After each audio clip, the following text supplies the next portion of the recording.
transferred to Bethune-Cookman University in fall of 2016. I also graduated from Bethune-Cookman University last May with my bachelor's degree in psychology. Yay! So a little background about Bethune-Cookman University. It was founded by the only Black woman, Dr. Mary McLeod Bethune, in October 1904. She actually founded the school with only $1.50 and 3 little girls. So yeah. Before transferring, as I was finishing up my last year at Victor Valley College, I was actually prepared to go to Cal State Dominguez Hills. And when I say that, I literally paid my enrollment fee. I was talking to my roommate about what colors we wanted in our room. And so that summer, before going to Cal State Dominguez Hills, the Black Student Union at Victor Valley College had offered an all-expense-paid trip to visit about 7 or 8 HBCUs. Now, because I was already ready to go to Cal State Dominguez Hills, I'm like, sure, I'll go. It's a trip, before I get ready for school. So yeah, before that trip, I kind of had very little knowledge about HBCUs.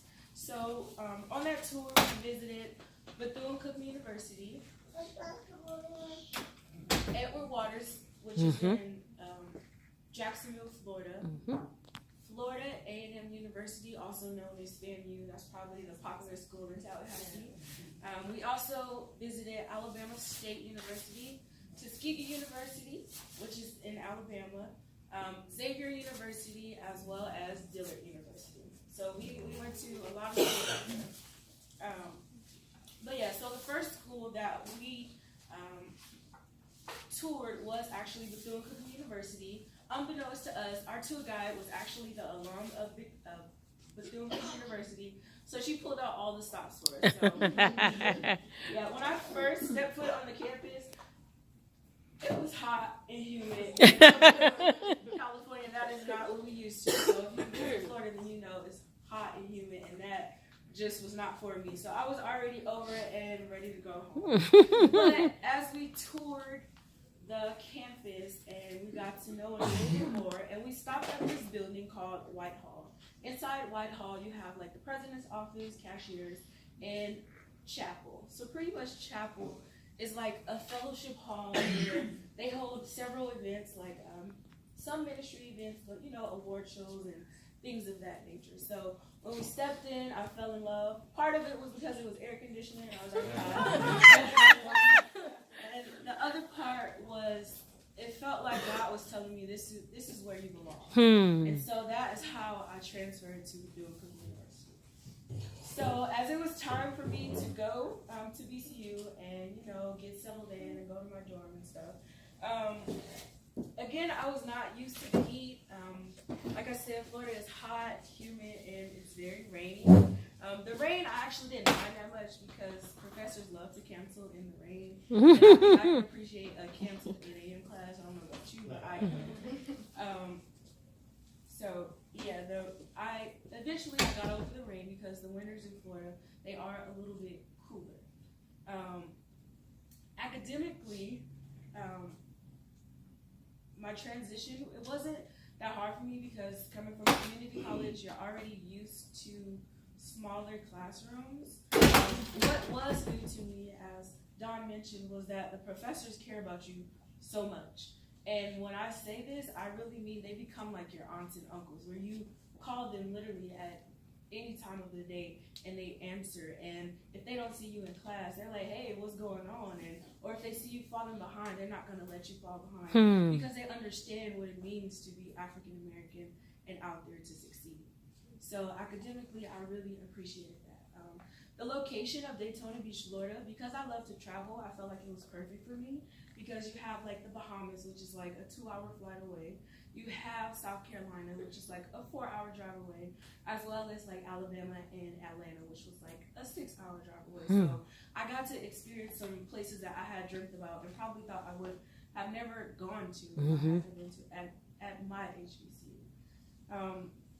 Also, while at my HBCU, I developed some great relationships with friends and mentors. So two specifically that I would like to talk about is the former dean of chaplaincy at Bethune-Cookman University. So like I said, we do have like a department specifically for like ministry service, but the chaplaincy office does so much more than ministry. We plan graduation, we help with board meetings, we have ministry outreach to the community, as well as we have like a food bank and a clothing closet for students on campus in need.